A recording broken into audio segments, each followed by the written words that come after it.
دوستوں آج کل کی خبروں میں ایک بڑی بریکنگ نیوز چل رہی ہے کہ مولانا فضل الرحمان جو ہے وہ ڈاکٹر بن گیا ہے، یعنی اب مریم نواز کی سرجری پاکستان میں ہی ہوگی۔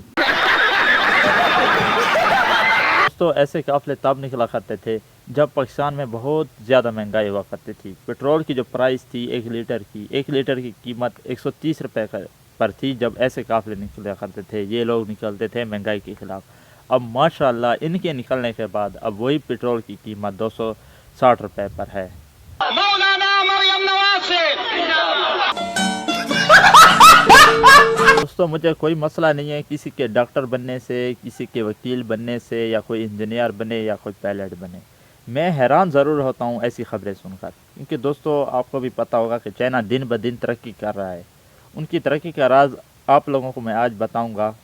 دوستو چائنا میں ایک اصول ہے، قانون ہے کہ جیسا بندہ وہاں 60 سال کا ہوتا ہے اسے سیدھا وہ گولی مار دیتے ہیں۔ آپ کو پوچھو گے کہ یار ایسا وہ کیوں کرتے ہیں؟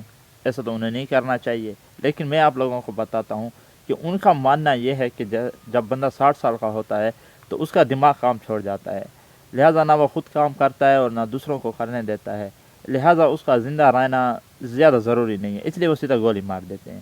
اب ہمارے مولانا فضل الرحمان 75 سال کے ہیں اور ہمارے حکومت اسے اب ڈاکٹر بنا رہی ہے۔ بات تو صحیح ہے۔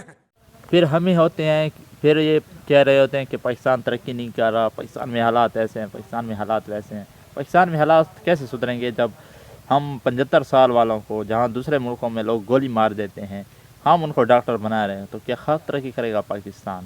Good bye.